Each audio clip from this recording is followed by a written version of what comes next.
I'm not ready for this. ஒரு peak லெவலான ஒரு ப்ரொபகண்டா ஃபிலிம் பார்க்கணுன்னா கண்டிப்பாக துரந்தர் 2 படம் வந்து நீங்கள் பார்க்கலாம். ஏன் இந்த படத்தை வந்து நான் ப்ரொபகண்டா ஃபிலிம் நான் சொல்கிறேன்னு இன்னும் கொஞ்சம் நேரத்தில் அதுக்கு நான் வரேன். இந்த வீடியோக்கான sponsor happy greetings. Happy greetings என்னன்னு பார்த்தீங்கன்னா இது வந்து ஒரு கிரீட்டிங் கார்டு ஷாப். இந்த ஷாப்பில் வந்து உங்களுக்கு எல்லா ஒகேஷனுக்குமான readymade greeting card and customise greeting card வந்து கிடைக்கும். ரெடிமேட் கிரீட்டிங் கார்டில் நமக்கு எல்லா ஒகேஷனுக்குமான கிரீட்டிங் கார்டு வந்து ரெடியாக இருக்குது. அதை தாண்டி உங்களுக்கு வந்து பார்த்தீங்கன்னா கஸ்டமைஸ் கிரீட்டிங் கார்டு பண்ணணும்னா அதுவும் வந்து நம்ம பண்ணுறோம். லைக் உங்களோட ஃபோட்டோ போட்டு கீழே பேர் எழுதி உள்ள ஒரு 4-5 ஃபோட்டோ ஆட் பண்ணி அண்ட் இந்த இடத்துல நீங்கள் என்ன வேர்டிங் சொல்கிறீங்களோ அது வந்து கார்ட்லேயே பிரிண்ட் பண்ணி வரும். ஸோ ஒரு பர்த்டே கிஃப்ட் யூனிக்காக ஸ்பெஷலாக கொடுக்க ஆசைப்படுறீங்கன்னா இந்த மாதிரி ஒரு க்ரீட்டிங் கார்டு வந்து நீங்கள் கொடுக்கலாம். ரொம்பவே ஸ்பெஷலாக வந்து இருக்கும். ஸோ இது வந்து பார்த்தீங்கன்னா கஸ்டமைஸ். இதை தாண்டி ரெடிமேடாக பர்த்டே க்ரீட்டிங் கார்டு நம்மக்கிட்ட நிறையா இருக்குது. அந்த மாதிரி எல்லா ஒகேஷனுக்கு வந்து பார்த்தீங்கன்னா நிறைய கலெக்ஷன்ஸ் அவைலபிளாக இருக்குது. ஸோ உங்களுக்கு இந்த மாதிரி கஸ்டமைஸ் க்ரீட்டிங் கார்டு இல்லை ரெடிமேட் க்ரீட்டிங் கார்டு வேணும்னா 8668142294 இந்த நம்பருக்கு கால் இல்லை மெசேஜ் பண்ணுங்கள். உங்களோட க்ரீட்டிங் கார்டை வாங்குங்க. Back to the review. இப்போ துரந்தரை பற்றி நம்ம கொஞ்சம் பார்ப்போம். மேசிவான ஒரு கலெக்ஷன் பண்ண பார்ட் 1 படம். அதோட ஃபீவரே வந்து பார்த்திங்கன்னா இன்னும் இறங்கலை. இன்னும் துரந்தரை பற்றி பேசினே இருக்காங்க. இன்னும் அதை பற்றின டாக்ஸ் சோஷியல் மீடியாவில் இருக்கட்டும், ரீல்ஸாக இருக்கட்டும், அது வந்து போயிட்டே இருக்குது. ஸோ பார்ட் 1 ஃபீவர் வந்து கம்மியாகலை. இப்போ பார்ட் 2 வந்ததுனால ஒரு மேசிவான ஆடியன்ஸ் வந்து பார்ட் 2 படத்துக்காக ரெடியாக இருக்காங்க. பிசைட் ஆஃப் ஹேட்ஃபுல் ப்ரொபகண்டா அதெல்லாம் தாண்டி அந்த மக்கள் வந்து அந்த படத்தை பார்க்குறது ரெடியாக இருக்காங்க, இன்க்ளூடிங் மீ. எனக்கும் வந்து பார்த்திங்கன்னா இந்த படம் பார்க்கணுன்னு ரொம்ப ஆவலாக இருந்தேன். ஃபைனலி நீ பார்த்தேன். எதுக்குடா பார்த்தோன்னு இருக்குது. இந்த துரந்தர் பார்ட் 1 வந்து நான் பார்க்கும்போது என்னோட ரியாக்ஷன் வந்து பயங்கரமாக இருந்துச்சு. எனக்கு வந்து தியேட்டரில் வந்து என்னால் கண்ட்ரோல் பண்ண முடியல. நான் வந்து கத்திக்கிட்டே இருக்கேன். அந்தளவுக்கு வந்து அந்த படம் வந்து எனக்கு பிடிச்சிருந்துச்சு. அந்தளவுக்கு ஒரு கிளாஸாக, ஒரு மாஸாக, ஒரு பயங்கரமான ஒரு இன்டென்ஸ் ஃபிலிமாக வந்து பார்த்திங்கன்னா துரந்தர் பார்ட் 1 இருந்துச்சு. ஆனால் இந்த கிளாஸி, இந்த மாஸு இதெல்லாம் வந்து பார்ட் 2ல் என்னால் சொல்ல முடியல. பார்ட் 2ல் வந்து பார்த்திங்கன்னா ஒரு கம்ப்ளீட்டான ஒரு ப்ரொபகண்டா ஃபிலிம் மாதிரி தான் எனக்கு இந்த படம் வந்து இருக்குது. அது ஏன் ப்ரொபகண்டாவாக இருக்குன்னா இன்னும் கொஞ்சம் நேரத்தில் சொல்கிறேன். லாஸ்ட்டில் சொல்கிற படம் கரெக்டாக இருக்கும். ஓகே, இப்போ வந்து positive and negative. First positive வந்து பார்த்தீங்கன்னா ரன்வீர் சிங் பயங்கரமாக வந்து பார்த்தீங்கன்னா அந்த மனுஷன் வந்து எஃபோர்ட் போட்டிருக்காரு. பயங்கரமாக அந்த கேரக்டரை அந்த மனுஷன் வந்து அப்படியே வாழ்ந்திருக்காரு கூட சொல்லலாம். எனக்கு ஸ்க்ரீனை பார்க்கும்போது எனக்கு ரன்வீர் சிங்காக தெரியல. ஒரு வாட்டியும் அவர் பாகிஸ்தானில் இருக்கும்போது எனக்கு அவர் வந்து ஹம்சா அலி மசாரி மாதிரி தான் தெரியுது. அவர் வந்து இந்தியாவில் இருக்கும்போது ஜஸ்கிரத் சிங் ராங்கி அந்த மாதிரி தான் இருக்குது. நான் படம் பார்க்கும்போது எனக்கு அந்த கேரக்டர் தான் ஃபீல் ஆகுது தவிர இது ரன்வீர் சிங் சொல்லி எந்த இடத்துலையும் எனக்கு ஸ்ட்ரைக் ஆகலை. அது வந்து ரொம்ப பெரிய ஒரு பாசிட்டிவாக இந்த படத்துக்கு நான் பார்க்குறேன். அண்ட் படத்தோட மியூசிக் இருக்கட்டும் அண்ட் படத்தோட விஷுவல்ஸ் கொஞ்சம் கோரமான காட்சிகள் நிறையா இருக்குது. எனக்கு வந்து ஆக்ஷன் பிடிக்கும் தான். பட் ஒரு முகம் சுளிக்க வைக்கிற மாதிரி ஒரு சீன்லாம் இருக்கும்போது அது வந்து வாமிட்டிங்காக அந்த மாதிரி சென்சேஷன் வந்து நிறைய சீனில் வருது. ஒருத்தரோட மண்டையை போட்டு உடைக்கும் போதாக இருக்கட்டும், இல்லை ஒருத்தரோட தலையை வெட்டி அதில் ரொம்ப கொடூரமான சீன்லாம் வந்து பார்த்திங்கன்னா இந்த படத்தில் இருக்குது. இந்த ஃபுட்பால் விளையாடுறதுலாம் இருக்குது பார்த்தீங்களா, அதெல்லாம் நிஜமாகவும் நடந்திருக்கு. இது வந்து ஒரு ட்ரூ இன்சிடெண்ட். எது நிஜமாக நடந்திருக்கோ அது மட்டும் இந்த படத்தில் வச்சா பரவாயில்ல. ஆனால் நிஜத்தை தாண்டி ஒரு பொலிட்டிக்கல் பார்ட்டிக்கு சப்போர்ட் பண்ணுற விதமாக மட்டும்தான் இந்த படம் வந்து கொண்டு போயிருக்காங்க. இந்த பார்ட் 2 ஃபுல்லாக அவங்க பண்ண ஒரு விஷயத்தை ஜஸ்டிஃபை பண்ணுறதுக்காக இந்த 4 மணி நேரம் படம் பார்த்த மாதிரி இருக்குது. சரி, அது வந்து நெகட்டிவ் விஷயத்தில் நம்ம வருவோம். பாசிட்டிவ் மட்டும் நம்ம வந்து இப்போ சொல்லுவோம். ஆனால் ரூட்லெஸ்ஸாக வந்து பார்த்திங்கன்னா விஷுவல்ஸ் இருக்குது. அது சில இடத்துல ரொம்ப நல்லாவும் இருக்குது. சில இடத்துல என்னடா இது, என்ன கருமடா இது, அந்த மாதிரி வந்து மூஞ்சி சொல்லிக்கிற விஷுவல்ஸும் இதில் இருக்குது. அண்ட் படத்தில் ஆக்ட் பண்ண எல்லாரும், நான் வந்து ரன்வீர் சிங்கை மட்டும் நான் பாராட்ட விரும்பல. படத்தில் ஆக்ட் பண்ண எல்லாருமே வந்து பார்த்திங்கன்னா ஒரு பெஸ்ட் பர்ஃபார்மன்ஸ் வந்து கொடுத்துருக்காங்க. சஞ்சய் தத்தா இருக்கட்டும், அர்ஜுன் ராம்பாலாக இருக்கட்டும், பொலிட்டிஷியன் ஆக்ட் பண்ணவராக இருக்கட்டும், அவர் தான் ஒரு மாசாக பண்ணியிருக்காரு, அவராக இருக்கட்டும், இல்லை ஹீரோயின் சாராவாக இருக்கட்டும், இந்த மாதிரி நிறைய பேர் வந்து பார்த்திங்கன்னா அவங்களோட 100% எஃபோர்ட்டை வந்து இந்த படத்தில் வந்து கொடுத்துருக்காங்க. அதை பார்க்குறது ரொம்பவே நல்லா இருக்குது. அது விஷுவல்ஸாக பார்க்கும்போது நமக்கு அது நல்லாவே கன்வே ஆகுது. இதுக்கு மேலேயும் சில பாசிட்டிவ் விஷயம் இருக்குது. பட் வீடியோ லாங்காக போகிறதுனால நான் வந்து நெகட்டிவ் விஷயத்துக்கு வந்து இப்போது ஜம்ப் ஆகிறேன். ஒரு ரூலிங் பார்ட்டிக்கு அவங்க பண்ண சில மிஸ்டேக்கை ஜஸ்டிஃபை பண்ணுற மாதிரி ஒரு படம் எடுத்த மாதிரி தான் இந்த பார்ட் 2 படம் வந்து இருக்குது. பார்ட் 1ல் அந்த மாதிரி ஜஸ்டிஃபிகேஷனாக இல்லை. இப்போ இருக்கிற கவர்மெண்ட் தான் வந்து பார்த்திங்கன்னா தங்கமான கவர்மெண்ட்டு. இதுக்காக தான் வந்து பார்த்திங்கன்னா நம்ம வந்து இன்டெலிஜென்ஸ்லாம் வெயிட் பண்ணிட்டு இருந்தாங்க. இவங்க தான் வந்து பார்த்திங்கன்னா நம்ம நாட்டை காப்பாற்ற போகிறாங்கன்னு சொல்லி ஒரு கம்ப்ளீட்டாக அவங்களுக்கு சாதகமாக ஒரு ப்ரொபகண்டா ஃபிலிம் வந்து எடுத்து வச்ச மாதிரி தான் இந்த பார்ட் 2 துரந்தர் படம் வந்து இருக்குது. லைக் நான் ஒன்றா வந்து கொஞ்சம் லிஸ்ட் அவுட் மட்டும் நான் பண்ணிடுறேன். ஃபர்ஸ்ட் வந்து பார்த்தீங்கன்னா இப்போ வந்து ரன்வீர் சிங் ஒரு இடத்துல வந்து கன்ஃபெஸ் பண்ணுவார், இந்த லிஸ்ட்டில் இருக்கிற யாராச்சும் வந்து நல்லவங்களா ஒரு பேரை காட்டிடு, இந்த லிஸ்ட்டில் இருக்கிறவங்கள நான் கொலை பண்ணவங்க ஒரு பேரை காட்டிடு அவங்க நல்லவங்கன்னு சொல்லி, நான் எல்லாருமே என்னோட நாட்டுக்கு யார் பிரச்சனை தராங்களோ, என்னோட நாட்டுக்கு யார் பிரச்சனை கொடுக்குறாங்களோ அவங்கள தான் நான் கொலை பண்ணுறேன்னு சொல்லி அந்த இடத்துல வந்து சொல்லுவார். அந்த சீன் நடந்து நெக்ஸ்ட் சீனே வந்து பார்த்திங்கன்னா அந்த இடத்துல இருக்கிற ஒரு நல்ல போலீஸ் ஆஃபீஸர், கரப்டட் ஆஃபீஸருக்கு மத்தியில் ஒரு நல்ல police officer SP Chaudhary, Sanjay Dutt வந்து பண்ணியிருக்காரு. நெக்ஸ்ட் சீனு இந்த லிஸ்ட்டில் நான் கொலை பண்ணவங்கள யாராவது நல்லவங்களா இருக்காங்களான்னு சொல்லி கேட்டு அதுக்கு நெக்ஸ்ட் சீனே வந்து பார்த்திங்கன்னா எஸ்பி சௌத்ரியை வந்து கொலை பண்ணுவார். என்ன நியாயம் இது? எதுக்கு அங்கே அப்படி சொல்லணும்? எதுக்கு சௌத்ரியை வந்து கொலை பண்ணணும்? இன்னொரு விஷயம் என்னன்னு பார்த்தீங்கன்னா அஜய் சனியால் வந்து பார்த்தீங்கன்னா ஒரு சிகரெட் வந்து பாதி தான் குடிச்சிருப்பாரு. அந்த பாதி சிகரெட்டை வந்து அணைச்சி அவர் வந்து பேக்கில் வச்சுப்பாரு. எதுக்காக அந்த பாதி சிகரெட்டை அணைச்சி பாக்கெட்டில் வைக்கிறாரு? அதை வந்து சேவ் பண்ண பார்க்குறாரா? அவருக்கு வந்து அவ்வளோ காசு வந்து கவர்மெண்ட் சைட்லேருந்து வரலையா? பட்ஜெட் வந்து அவ்வளோ அலோகேட் பண்ண மாட்டேங்கிறாங்கன்னு சொல்ல வராரா? என்ன இந்த இடத்துல சொல்ல வர தெரியல. பாதி சிகரெட் அணைச்சி அவர் வந்து பேக்கெட்டில் போட்டுக்கிறாரு. அது எனக்கு புரியல.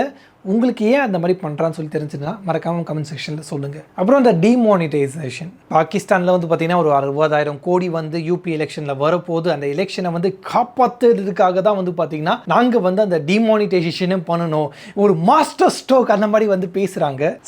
டிமானிட்டைசேஷன் வரும்போது எனக்கு வந்து அந்த டைமில் நான் சின்ன பையன் தான். ஓகே, இது ஒரு நல்ல யோசனை. யார் யார் வந்து பிளாக் மணி வச்சுருக்காங்களோ அவங்களாம் வந்து அவ்வளோதான் காலி அந்த மாதிரிலாம் வந்து நான் நினச்சிட்டு இருந்தேன். பட் எங்கள் வீட்லேயும் நிறைய பேர் கஷ்டப்பட்டாங்க. ஒரு நாளைக்கு 2,000 ரூபாய் 4,000 ரூபாய் தான் மாற்ற முடியும். எங்கள் ஃபேமிலி வந்து மளிகை கடை வச்சுருக்கு, எல்லோரும் கேஷ் கொடுத்து தான் வாங்குவாங்க. அப்போ யூபிஐ பேமெண்ட்ஸ்லாம் கிடையாது. ஸோ கேஷ் வந்து இருக்குது. ஸோ ஒரு நாளும் போய் பேங்க்கில் நின்று லைனில் நின்று மாற்றுறது நான் வந்து அதை அவஸ்தைப்பட்டிருக்கேன், நான் வந்து அது அனுபவிச்சிருக்கேன், நான் ஃபீல் பண்ணியிருக்கேன். உங்களுக்கு வந்து யூபிஐ பேமெண்ட்ஸ் வந்ததுக்கப்புறமா கூட இந்த டிமானிட்டைசேஷன் பண்ணியிருந்தால் பெரிய ஒரு இம்பேக்ட் வந்து அந்த டைமில் வந்து கிரியேட் ஆன மாதிரி கிரியேட் ஆகிருக்காது. இப்போ ரீசெண்டாக வந்து பார்த்திங்கன்னா 2000 நோட்ஸ்லாம் வந்து பார்த்திங்கன்னா அது வந்து கேன்சல் பண்ணாங்க. பெருசாக டிஃப்ரென்ஸ் தெரியவே இல்லை, யாருக்கும் எந்த பிரச்சனையும் இல்லை 2000 நோட்ஸை வந்து கேன்சல் பண்ணும்போது. ஏன்னா எல்லோரும் வந்து டிஜிட்டலைசேஷனாக மாறிட்டோம், எல்லோரும் அது வந்து அடாப்ட் ஆகிட்டோம். ஸோ அது வந்து பெருசாக எஃபெக்ட் ஆகலை. ஆனால் அந்த டைமில் வந்து வரும்போது அது பயங்கரமான ஒரு இம்பேக்ட் வந்து நிறைய பேருக்கு வந்து கிரியேட் பண்ணிச்சு. நிறைய பேர் லைனில் நின்னே செத்துருக்காங்க. இந்த மாதிரி வந்து பார்த்திங்கன்னா நிறைய ப்ராப்ளம் அந்த டிமானிட்டைசேஷனில் வந்து நடந்தது. அதை ஜஸ்டிஃபை பண்ணுறதுக்காக அது வந்து ஒரு மாஸ்டர் ஸ்ட்ரோக்குன்னு சொல்கிறதுக்காக ஒரு படம் எடுத்த மாதிரி தான் இந்த பார்ட் 2 படம் இருக்குது. நீங்கள் வேறு யாராவது காட்டியிருந்தால் பரவாயில்ல, பட் 140 கோடி மக்கள் வந்து அதனால் அவஸ்தைப்பட்டாங்க. ப்ரீவியஸ் கவர்மெண்ட் என்ன பண்ணாங்களோ அது எல்லாமே வந்து தப்பு, அவங்க எல்லாமே கரப்டடு. அவங்க வந்து இங்கே இருந்து பாகிஸ்தானுக்கு தான் அவங்க வந்து வேலை பார்க்குறாங்க, இங்கே இருக்கிற மக்களுக்கு வேலை பார்க்கல. பிஜேபி வந்ததுக்கப்புறம் தான் இங்கே வந்து பார்த்திங்கன்னா மக்களுக்கு வந்து வேலை பார்க்குறாங்கன்னு சொல்லி அவங்க வந்து படம் எடுத்திருக்காங்க. நான் கொஞ்சம் படத்தை தாண்டி கொஞ்சம் வெளியே போயிட்டு வரேன். நான் ரீசெண்டாக சில வீடியோஸ் பார்த்தேன் யூபியில். இது வந்து ஒரு யூடியூப் சேனல் மட்டும் கிடையாது. இந்த மாதிரி ஒரே கேள்வி முஸ்லீம் கிட்ட போயிட்டு நீ வந்து வந்தே மாத்திரம் சொல்லு, நீ வந்து ஏன் சொல்ல மாட்டேங்கிற, நீ என்ன பாகிஸ்தான்காரனா, உனக்கு தான் பாகிஸ்தான் இருக்குது, அங்கே போய் இங்கே எதுக்கு இருக்குன்னு சொல்லி எல்லா யூடியூப் சேனல்ஸும் வந்து பார்த்தீங்கன்னா அந்த இடத்துல கிரவுண்ட் லெவலில் முஸ்லீம் ஹிந்து முஸ்லீம் சொல்லி ஒரு பிரிவினைவாதி ஒரு டிவைட் அண்ட் ரூல் பண்ணுறதுக்கு வந்து பார்த்தீங்கன்னா இந்த விஷயம் வந்து பண்ணுறாங்க. நான் ஒன்று கேட்குறேன், இப்போது அந்த ஆள் அந்த முஸ்லீமோ ஹிந்துவோ கிறிஸ்டினோ அவன் வந்தே மாத்திரம் சொன்னா என்ன சொல்லனா உனக்கு என்ன? யூபியில் வேறு பிரச்சனையே இல்லையா? அங்கே இருக்கிற கவர்மெண்ட் ஸ்கூல், அங்கே இருக்கிற கவர்மெண்ட் ஹாஸ்பிட்டல்லாம் சூப்பர் உலகத்தரத்தில் இருக்கா? அங்கே இருக்கிற கவர்மெண்ட் ஸ்கூலில் வந்து சாப்பிட்றாங்க, எப்படி தெரியுமா சாப்பிட்றாங்க? பேப்பர் போட்டு அதில் வந்து சோத்தை வைக்கிறாங்க. அதை பற்றி போய் கேளுங்க, அதை பற்றி வந்து ஒரு மீடியா வந்து கவர் பண்ணுங்க. ஒரு ஸ்கூலில் பாத்ரூம் இல்லை, அங்கே ஏதோ ஒரு சின்னதாக வந்து ஒரு குப்பை கூட மாதிரி இருக்குது, அங்கே போய் வாஷ்ரூமாக வந்து அதை யூஸ் பண்ணுறாங்க. ஒரு ஹைஜீனிக் கிடையாது, சாப்பாடில் ஹைஜீனிக் கிடையாது, பில்டிங் கேவலமாக இருக்குது. அங்கே இருக்கிற டீச்சர்ஸ்க்கு வந்து பார்த்தீங்கன்னா 11 ஸ்பெல்லிங் எழுத தெரியல. இந்த மாதிரி எவ்வளோ இஷ்யூ வந்து பார்த்தீங்கன்னா அங்கே வந்து யூபியில் வந்து இருக்குது. அதை பற்றிலாம் பேசலாம், ஆனால் அதெல்லாம் பேச மாட்டாங்க. ரேப் கேஸ் சப் சங்காசிஹி, ஆனால் வந்தே மாத்திரம் சொல்லுங்கன்னு சொல்லி வந்து மக்கள்கிட்ட வந்து கேட்குறாங்க. ஸோ அவங்க யூபி லெவலில் பண்ணுறாங்க. இந்த துரந்தர் படம் வந்து பார்த்திங்கன்னா இந்தியா லெவலில் வேர்ல்டு லெவலில் வந்து அது பண்ணுது. பார்ட் 1 படத்தில் வந்து பார்த்தீங்கன்னா எல்லாமே பர்ஃபெக்டாக இருக்கும்.